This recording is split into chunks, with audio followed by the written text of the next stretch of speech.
This week we're at Ironbridge in Shropshire, birthplace of the 18th century industrial revolution.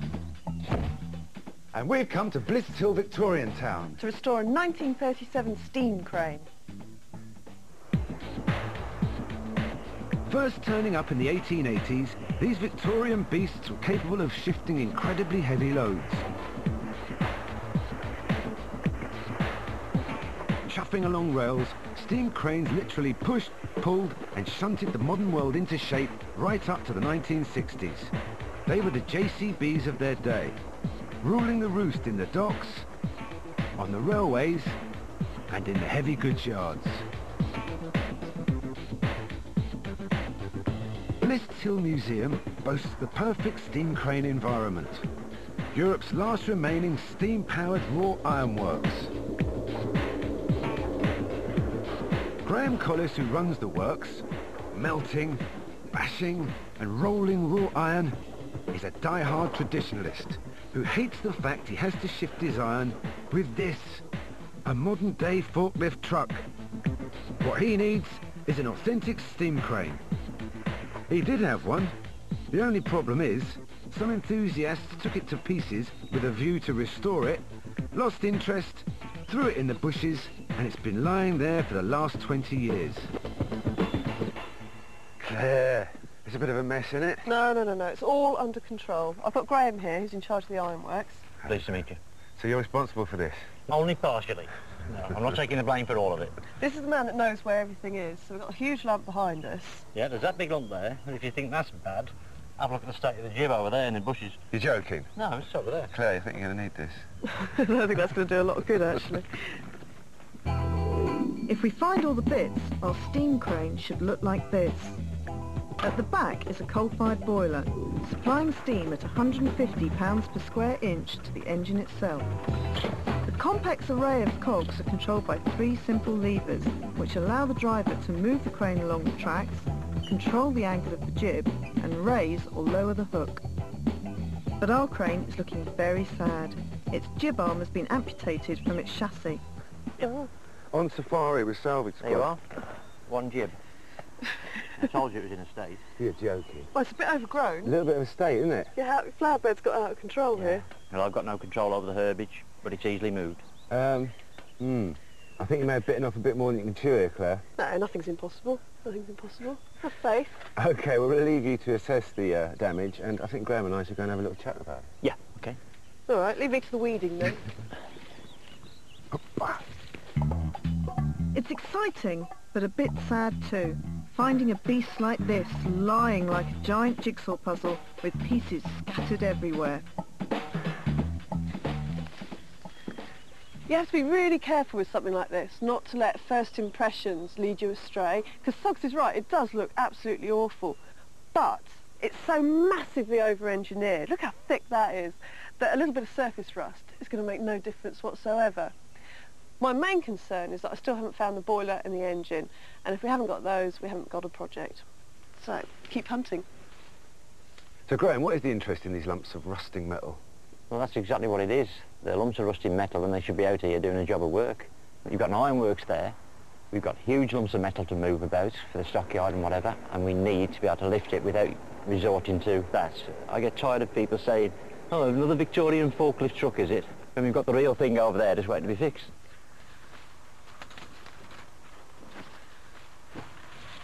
Well, there's definitely 3 pulleys at that end, and an awful lot of brambles. There was an attempt made on restoring it, which fell on stony ground. Or in the bushes. Oh, what a jigsaw puzzle. Someone has had a really good go at taking this thing apart, and there are bits everywhere. But so far, every single piece I've found has got an individual number on it, and that one there also says 5 tons. So we get more and more clues out of this massive jungle. They're very enthusiastic taking it apart, but they never actually got round to put it back together again. Oh, it's a story we hear every week. Yes, I'm not that's surprised, right. but... People blundering in with their enthusiasm and spanners and then just leaving the job. That's right, exactly that. And now what you see is the jib chucked in the bushes, that chucked in the bushes. God knows where all the rest of the bits are, but I'm sure we'll find them. Well, let's go and see if Claire's managed to get herself out of the bushes. Yes, let's do that. And knowing Claire, She's going to be all steamed up about this one. Claire, are you there? Oh, I'm really excited about it. It's excellent. Absolutely excellent. What can you say? It's so massively engineered. Well, you could say you were very over-enthusiastic about something that looks extremely difficult to me. I know, but that's the beauty of it, isn't it? It's so over-engineered that it's just all here, apart from the boiler and the engine. The engine and the boiler and all the bearings are in safe storage at the top warehouse. Is it a runner? Yeah, it was when he come here. Obviously just a lick of paint and wire brush. Well, yeah, I mean, corrosion doesn't bother things like massively built as this, but I ain't doing the wire brushing. No, you stick to the research, yeah? Leave the restoration to me. What we've got the part number, 2446 there, and the name of the company is Grafton, Bedford. Well, Graham, here's the deal. We'll take it away and restore it to the best of our abilities, but the problem is you won't be able to see it until it's fully restored, could you? I don't want to see it till it's fully restored. Well, that's a deal then. Yeah. And in the meantime, I'm going to go off with your information, 2446, is that right? Yeah, Grafton of Bedford. See if I can find out a bit more about the history of this thing. Yeah. I'll see you later. Good hunting. He always leaves me to do the heavy work. Yeah. Amazingly, some bright spark has squirreled the boiler and engine parts away from harm's reach, but I have no idea if they're all here. I do have some mates though, who I hope will make sense of all this mess. Mind you, any missing parts and we're in trouble. Ian Howard and Jack Meeker are steam engine specialists. The pride and joy of their fleet is renown, a 1921 Fowler Showman's engine. And when they're not showing it off at steam rallies, they're renovating any number of boilers and steam engines at their workshops in Derbyshire.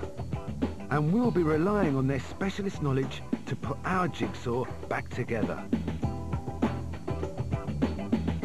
And for my part, I've got to scour the jungle to find all the parts they're going to need to make her work. I'm a bit disappointed that Suggs doesn't seem to be at all excited by this project. I'm just hoping that if he goes away and finds out something interesting about it, it'll G him up a bit. I'm not unenthusiastic. I'm just worried we'll not be able to do it. Look at the thing. Hundreds of rusting parts from a 1937 steam crane lying scattered in the bushes for 20 years. Will Ian and Jack, our steam boiler restorers, be able to bring the boiler back to life? Will we find all the missing parts in the bushes? And can the squad fix it up in time for launching at the museum's annual firework night?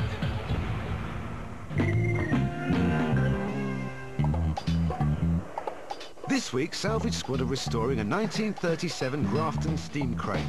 Similar to this one, but ours has been lying in the bushes, lost and forgotten for 20 years. I told you it was camouflage. First job, Claire's got to persuade our boiler restorers, Ian and Jack, from Alton Engineering, to come on board and assess whether this project is a goer. It's not in too bad state.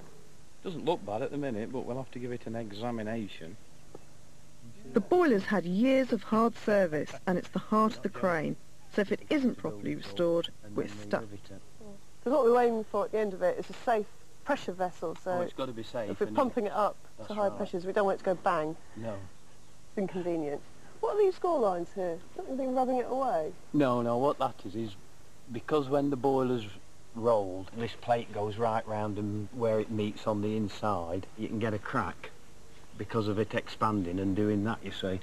So they put these grind marks in as a check, so that if at any time it's going to crack, it'll start weeping there. The boiler was originally made of half-inch thick steel. 60 years of heat and rust will have made the walls thinner.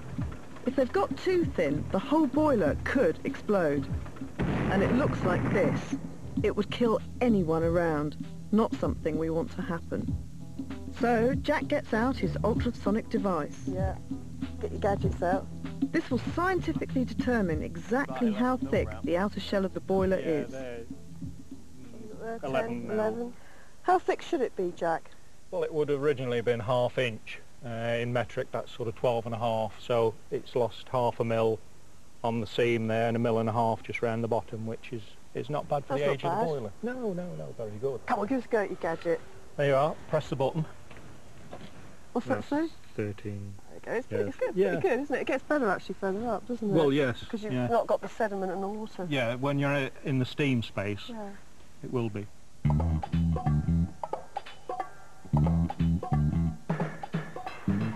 This is a great project. A steam crane running on rails alongside the ironworks. Fantastic finish. But the start, it's looking a bit dodgy. Ian and Jack are checking out the boiler. We're missing loads of pieces. It's not perfect.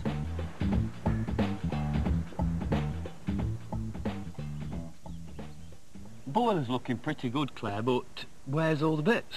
I know. You know, there's a boiler with no bits. All right, calm down, calm down. I've got them all under a tarp over there. All of them. Well, I'm not guaranteeing lot all of missing. them. But let's have a look. Should we have a look? This is the moment I'm dreading. I have a sneaky feeling that lots of the boiler fittings are missing. Engine bits. There's loads of engine bits, Don't no boiler blame bits. me. regulator, but no boiler bits. Don't blame me, yeah? This must have been the maker's plate then, Claire. Yeah, Yeah, Grafton.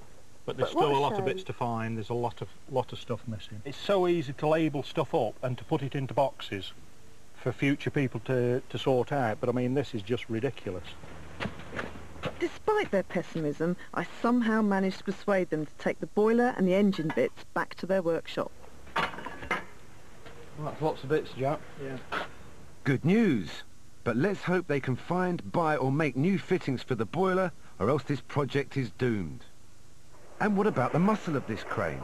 The chassis, the jib, the hoist and running gear? We've pulled in another expert to help us with that. His name is John Challen, Curator of Technology at the museum, and he'll be our other restorer, helping Claire put the crane back on its tracks. First job, though, is hacking down the bushes and seeing if they can find any of those missing parts. Oh, we need that. That's a side piece, that'd be great. Oh, we don't want to make a new one of those, do we?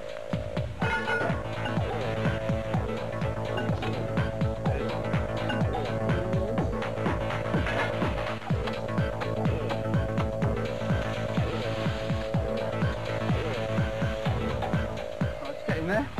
We might be able to see what we're lifting, I think. Go on then, that'll go now.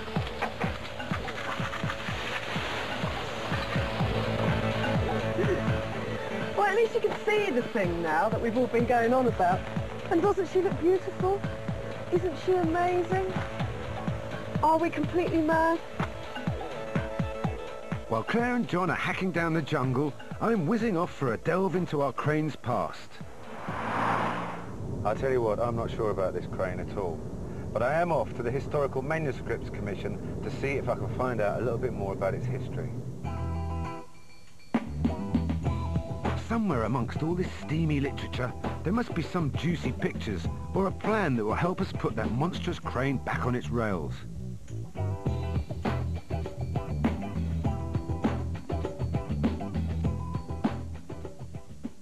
Well, this is good. I have here the original order book, and if we look in January of 1937, there's an order from a certain George Sands and Sons Limited for a 5-ton all-motion steam crane, number 2446. That's our crane. Some fabulous detail in here. The side cheeks, of course, were bored to suit. You've got to have your side cheeks bored to suit. Take that from me.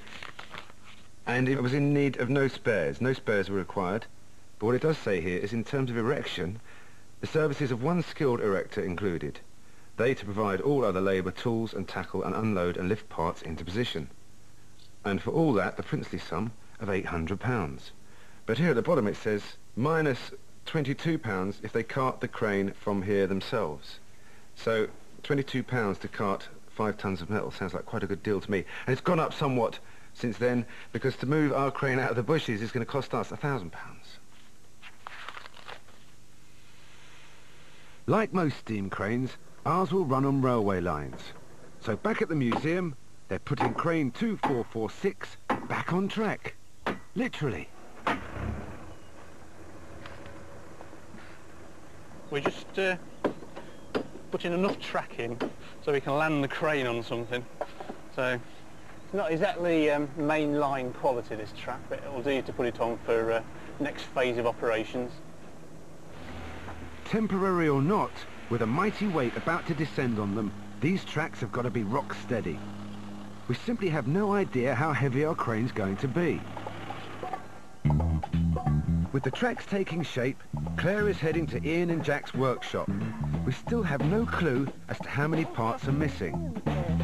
Oh dear, it looks like they haven't even touched the engine. That's not a good sign. Perhaps the boiler's giving them more trouble than we thought. Oh, I was hoping you'd finished it, Jack. Have you done anything to we've it? done quite a bit to it. Well, where are you hiding it then? There's lots of jobs we've done that you can't see. I mean, there's building up around the fusible plug inside, we've done that. On the top there were some bits wanted building up, we've done that, removed all the studs to replace.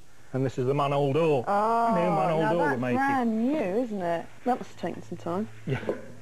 Yeah, we've just got some more bits to sort out, some pins to go in, and then it's all got to be riveted together. Okay, so what have we got on the list of jobs that we can get cracking on with? Well, there's this foot has still got to be welded back on there. I'll do that. Right, fair enough, and I'll do some machining.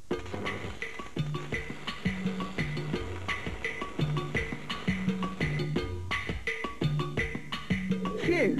The main part of the boiler is okay, but as I feared, pretty much all of its external fittings are missing, and Jack's hard at it, remaking them from scratch. It's a challenge coming in all the time. Sometimes it gets a bit depressing, you wonder where you're going to find bits or how to make them, but you usually find a way around it. It's a great feeling of satisfaction when it stood outside steaming.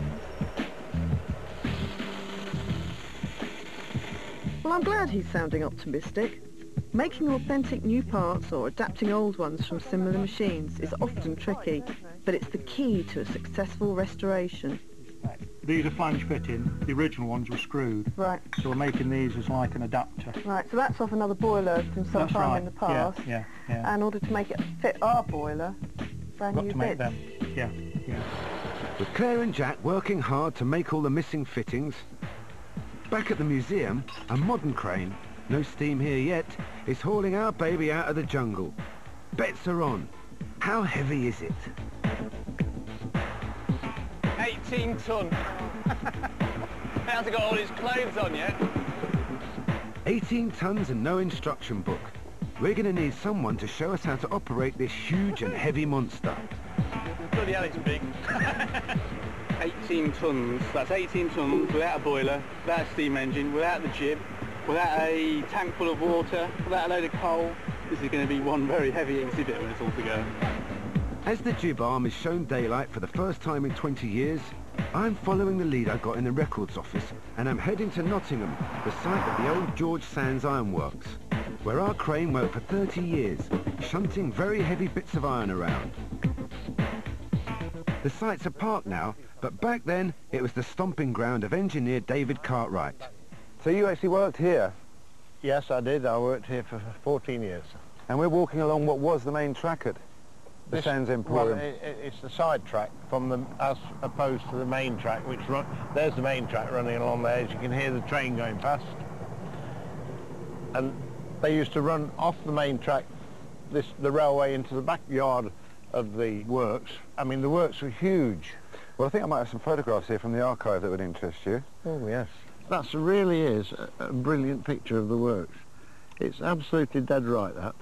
And we've got a crane here. Yes, that's one of the cranes there. Yes, working there. There's also one standing alongside the train. This is where the raw steel would be brought in there and lifted into the yard. The main part from here, all the way across to the road, on our left here, in which we walked in. So all of this was George Sands, yeah? Yes, it was, yes. It was all George Sands. Yes. And were you around at the demise of George Sands? Oh, yes, yes. I actually, with labour, cleared the whole site, leaving the buildings just skeletons. So you cleared the site, so you presumably would have seen our crane leaving. Oh, yeah, well, I was the last person to see it go. I mean, in fact, I helped them, unfortunately, to put it on the trailer to go off to Ambridge. It'd be great to get you down there, because there have been a few problems with it, and maybe you could actually help with the process of getting it back up and running. Oh. We'll give it a try, can't we? We certainly can. Well, if you can't, I don't know who else can. With the crane out of the bushes, I'm still having to make up the missing parts of the boiler. Fire bars are needed for the grate, and the only way to make authentic replacements is to cast them. So with my wooden pattern in hand, I meet up with Roger Futrell at the Ironbridge Foundry. Right, well, to start moulding that, we'll need a moulding box. First things first, we have to make a mould using sand that has turned black from being cooked over and over again. Firm it all in, get up and down. Now for the tricky bit, very delicately retrieving the wooden pattern. Voila! One mould waiting to be cast. Next up is stoking the furnace. With coke, lime and the scrap iron will soon be turning into fire bars. In the beginning it was all pig iron, which would have been a pure iron, and you'd have got a far better quality of iron in the cast.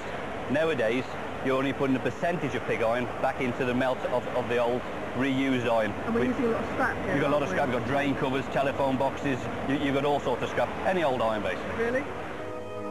Bit more stoking, temperatures racing to 1200 degrees centigrade, and an hour later we have molten iron ready for casting.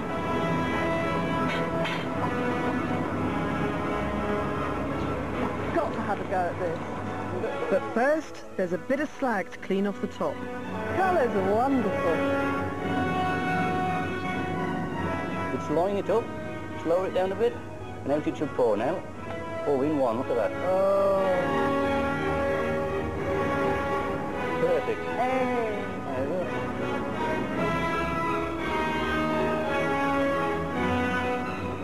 Isn't that the most beautiful thing? Molten metal running into those moulds.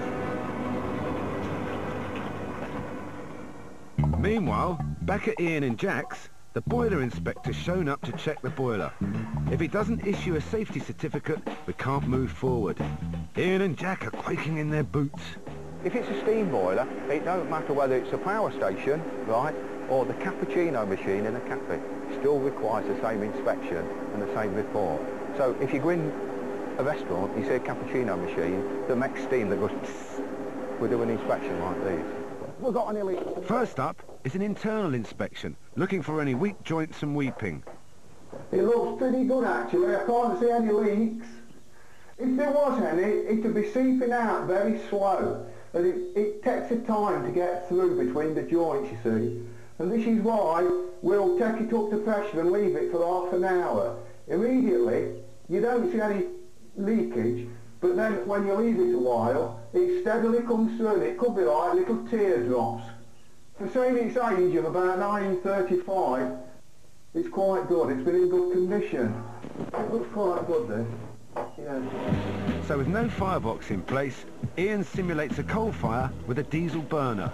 Right, so what's happening now, the fire's in the firebox, all the water is around the firebox in the water jacket, and as the water heats up, all the water's racing round, and from about there to the top will be steam. The firebox heats the lower chamber that contains the water.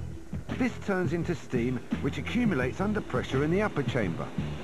When the driver opens the regulator valve, that steam pressure escapes down the main steam pipe into the engine driving the pistons. To make sure it doesn't go bang, they have to test the safety valve. The pressure has to go to at least 150 psi, that's pounds per square inch.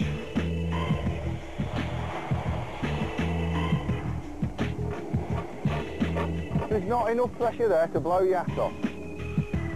As the steam builds up, so eventually does the pressure.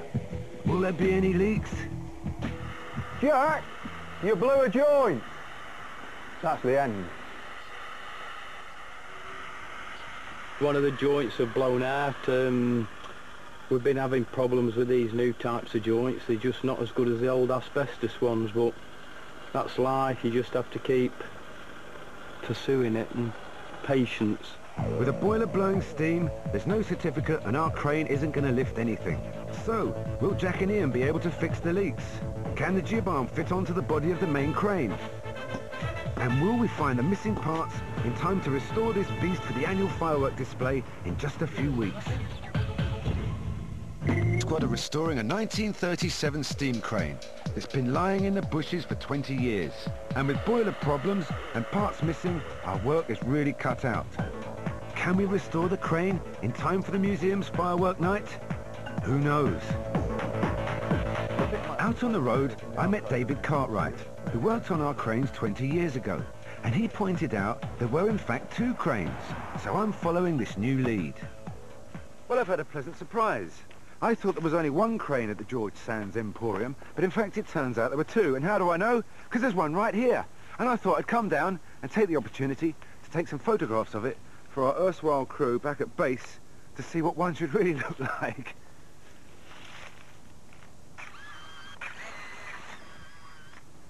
Well, it's rusty, but at least it's in one piece. Hello there. Hello, John. I'd arranged to meet its owner, steam enthusiast John Hall. Yes. So you're the proud owner of this? That's right. Well, I've got to say, it's in a lot better condition than ours. Ours is scattered all around in the bushes, yeah. Well, they shouldn't have took it to pieces because it was a runner. You could say that. And John, if you don't mind me asking, how did you come to be the proud owner of a steam crane? Well, my father used to do quite a bit of business with Sands-a-Collick, and ever since I was small, we used to go there probably once a week, even when I was like 4 or 5 years old, and fetch the steel. And when I saw in the paper that Sands-a-Collick was retiring and packing up business, I thought, what about the cranes? It seems such a shame that they're going to be probably scrapped. Yeah. So I looked into it, one phone call, and to find out that one had already gone, or spoke for. That was ours? And so I made a quick move, and by the next day, I got that one. Bit nervous about this. Well, I'm no engineer or David Bailey, but I hope Claire and the boys will appreciate some close-up snaps of all the gubbins up here. Actually, it's not in bad nick, this one, John. It is really, for saying it's been left out all these years. I mean, but there's nothing very little to go wrong because it's all cast iron. They're even the original lifting ropes that's on the winch. Yeah. Steam crane through the autumn leaves, I'm calling this one.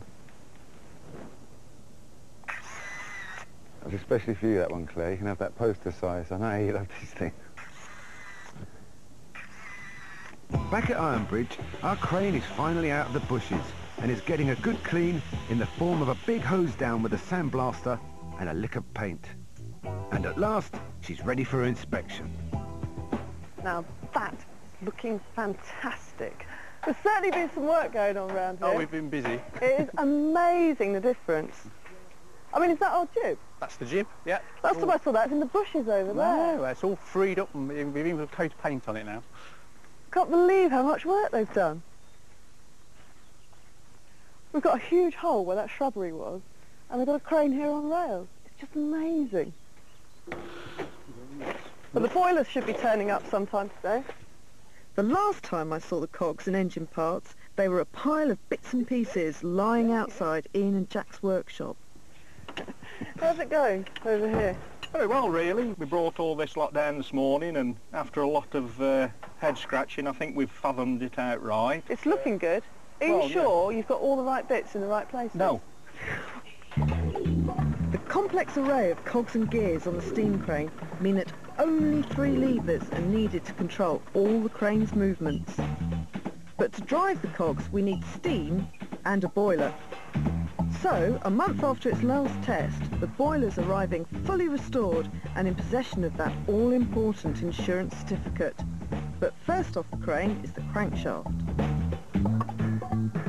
The crankshaft is the main drive shaft that converts the in-out motion of the piston to the round and round movements needed to turn the cogs that actually operate the crane. That's assuming we found all the bits and bobs we need. Well, that seemed to go in incredibly smoothly. Yeah, a bit too easy. Bit too easy. No, it was destiny, that was. No, I've heard that before, John. Actually, Claire, I've got to eat my words. Yeah. Because on the end, we couldn't just fathom out how the end of the crank was supported. And then, lo and behold, out of the bushes and the shrub work came John with the casting lot. It wasn't in the pallet? No, it was in the bushes. Ye of little right. faith, ye of little faith. Next up is a cylinder block. This is the steam engine itself, which will drive all the gears and cogs. Just drop it down there. Clear. There you are, that's gone on all right. Main event now. Let's get the boiler on. That's landed it. Next, it's the jib arm, but will it drop in like the boiler?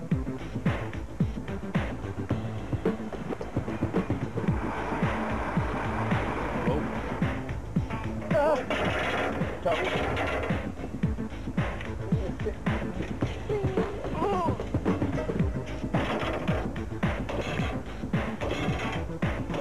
it.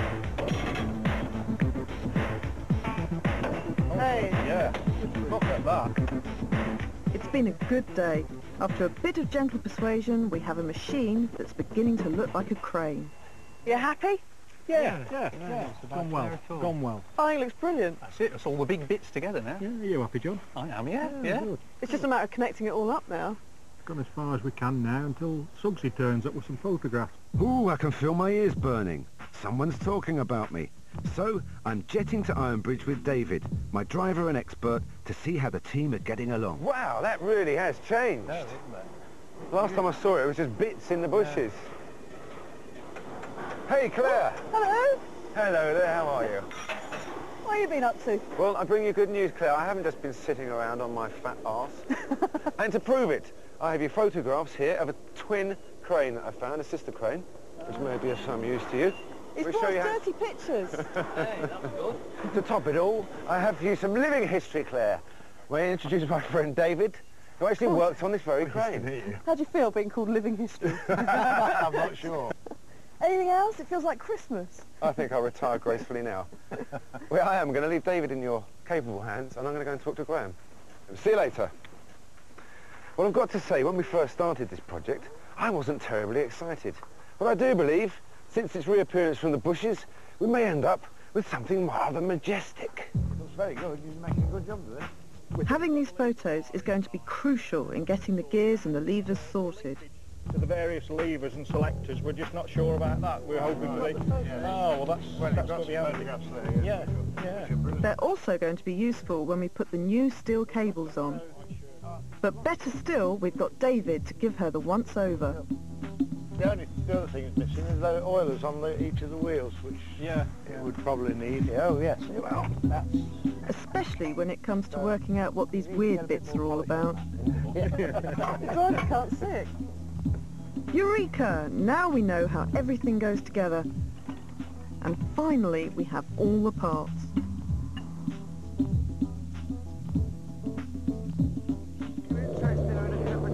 Meantime, I went to see Graham in the ironworks to try and understand why he wanted this steam crane so much. This is where the process starts. What we're doing, recycling some old anchor chain. That furnace is running now at something over 1400 centigrade. You want to have a go at anything? Get one of these on here. Take that bar off then. Okay, gently. I'm straight in, and my eyebrows are getting singed by 1400 degrees. But I'm glad I'm not that bit of anchor chain.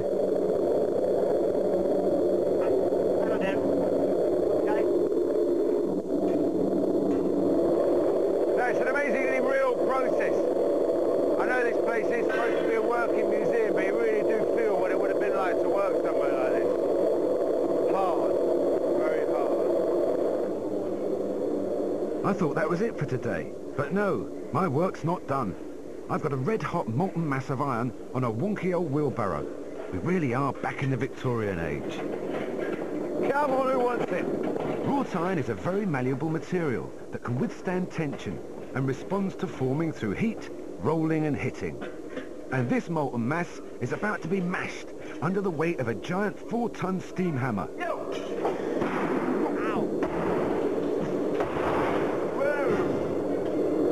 Remembering to draw the barrow, or you go flying up in the air. Thank you. And a tactical withdrawal.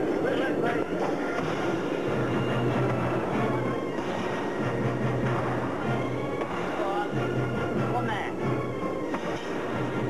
Again.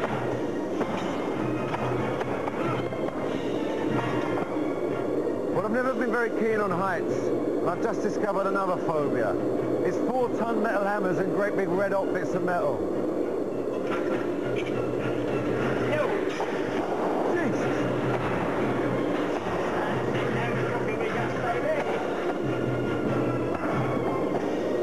Well, after seeing that in action, I'm starting to understand the attraction of steam. I can also understand, Graham, why you want to get rid of that forklift to get the crane going. Crane done, yeah. How did you like that bit of the job? It was good, and it was nice to see something quite practical, hadn't it? You did 2 good ones. Yes. In real terms, you'd have done 100 a day. Well, I'm not sure about 100. I'm knackered after just 3. I need to do some more research. While Suggs is in the foundry, or so he says, the workers are fitting out the muscles on this crane. That's super strong steel cables. The crane has 2 sets of cables. One set to raise and lower the jib, and the second, the central cable that runs through the lifting block to pull up the hook. With the ropes fixed, it's time to steam her up, ready for her first lift attempt in 20 years. Everyone's excited, but a little tentative. This steam crane is just a man magnet. Girls, get one.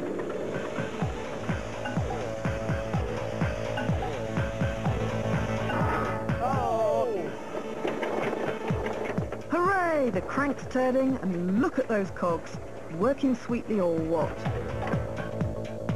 But this is the moment we've been waiting for. Will everything sing together?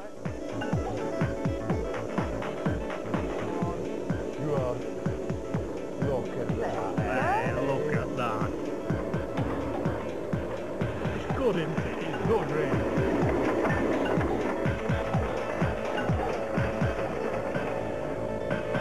But the real test is whether this baby will be able to lift anything. We can't wait. Anything around the site will do.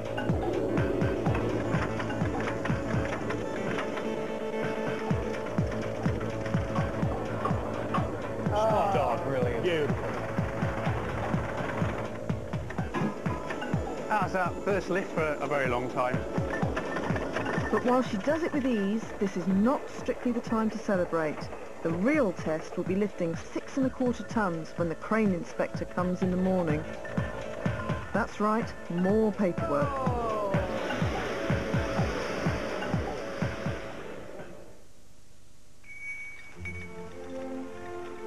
So it's D-Day, the day before the big launch, and it's the meeting of the old and new. Enter a crane safety inspector with his 6 1/4 ton of weights ready to put our 67-year-old crane through its paces. A modern health and safety examination with no room for sentimental steam enthusiasts. But I'm not sure whether he sees many of these on his daily round. Then again, who does? Well, fingers crossed, no certificate today, and we're well and truly stuffed. He's making me nervous. Even before he'll let it lift its own hook, he's going to check every tiny thing.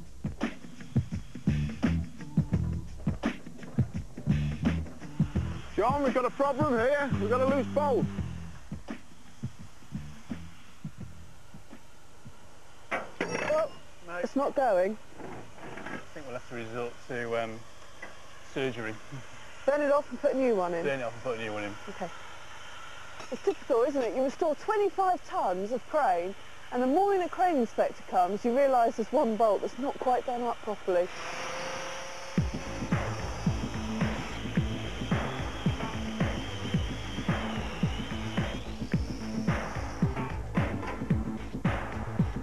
There's no let-up. While we change the bolt, the inspector's still looking at everything.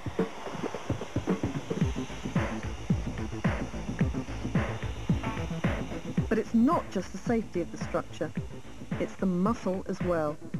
Can it lift what it says on the tin? 5 tons.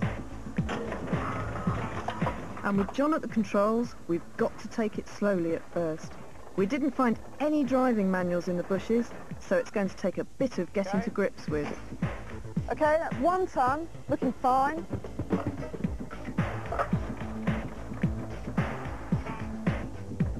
Next one, taking it gingerly.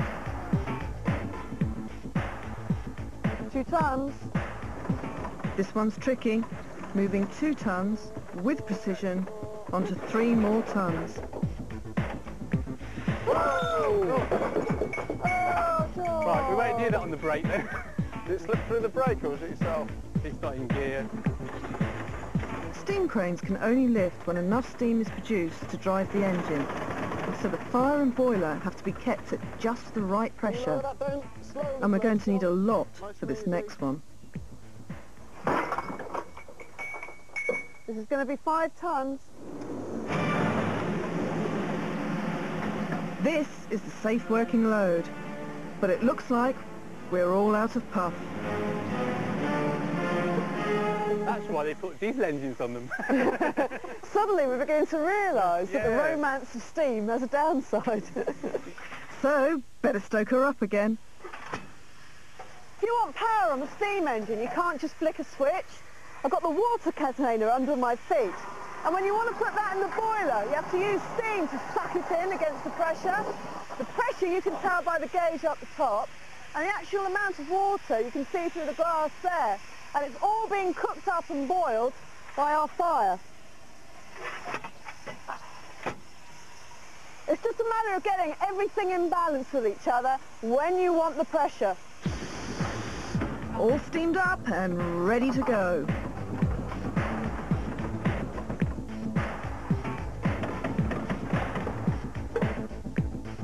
Oh no, what's this? He's got out his measuring tape. So what's going on here? The load's suspended and we're just checking that operation of the brake is capable of holding it without lowering it down. From its position there, we need to raise it again and hold it. We've got enough pressure so we can't blame the steam. I don't think John has quite mastered using the gears yet. I think it's the operator, not the brake. This lack of experience could be a real problem. Are you ready? Yeah. No. No, brake run hold. Well, if nothing else, we're doing a bit of ground compaction. With time running out, the only solution is for John to practice over and over again. At last, that's 5 tons lifted from mid-position, up and down in a controlled manner. Now what do you want me to do? I don't believe it. To get our certificate, we now have to perform all kinds of manoeuvres, and the light's going and the boiler's hungry again. It's pitch black and I'm trying to shovel coal into a bucket because we need enough fire for that last lift. I knew we should have painted the coal white.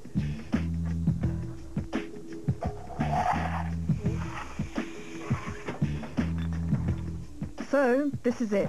Hopefully the last lift. Can we take that up slowly? 6 1/4 tons. I didn't realise we had to lift a little extra just for safety.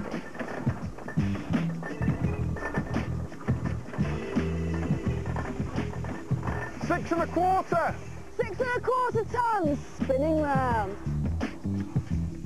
Oh no, more trouble. A re-inspection is needed. Listen, it's extremely dark. The test is almost complete. However, the inspection is left to be carried out.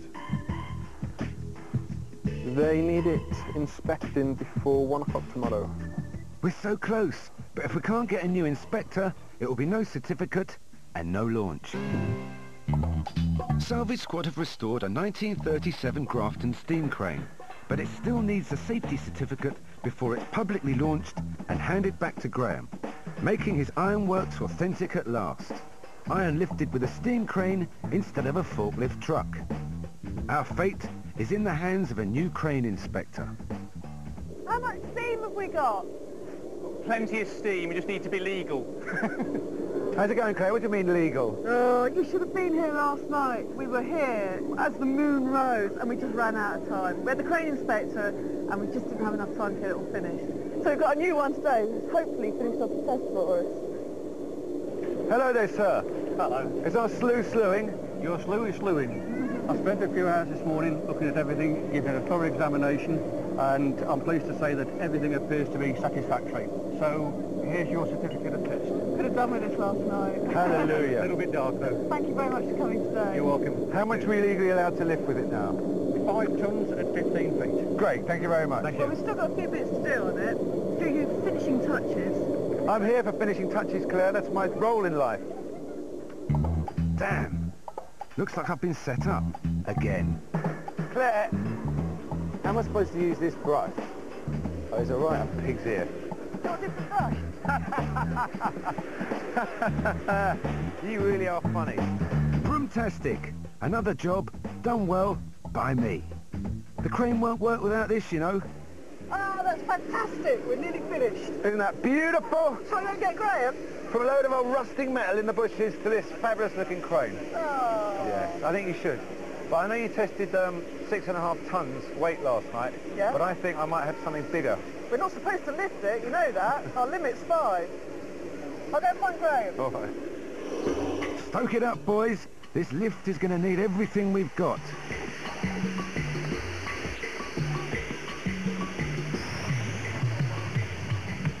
Well, they tried lifting 6.25 tons last night, but I thought we should try something bigger. So I brought my ego up here. Seems to be taking it okay. So, what will Graham make of our crane's lifting capacity? That's it. Oh, yeah. And I can fly as well. Brilliant. That is so good. Look at that crane, Graham. That ain't the same one, is it? No, it is, I'm afraid. I'll leave it out. It is. And it isn't only Graham who's loving it. Right, Graham, What are mate? you doing up there? I was just hanging around. The next thing, the crane went up and I went up with it. It looks beautiful, doesn't it? Yeah. It's also something that a lot of other people are going to share. It's not just for you or anyone else. Well, I can see by the amount of people watching it now that it's going to be the business. Yeah. Go on, go and have a look.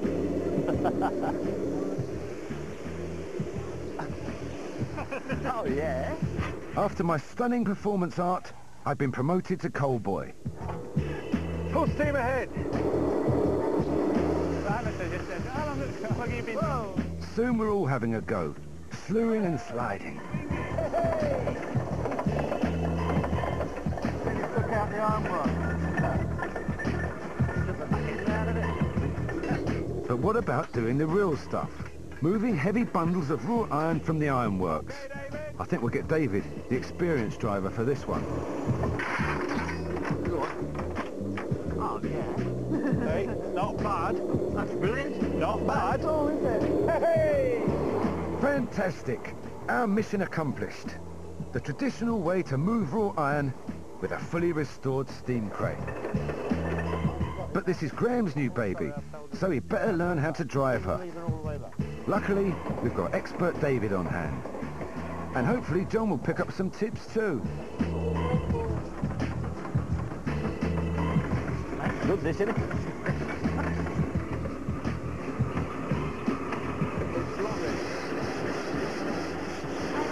You like it, then? You can't not like it really, can you? It's just belching steam from every orifice. It's a thing of graceful beauty. I want one. We've made it! We're ready for tonight's big launch. 5, 4, 3, 2, 1, hit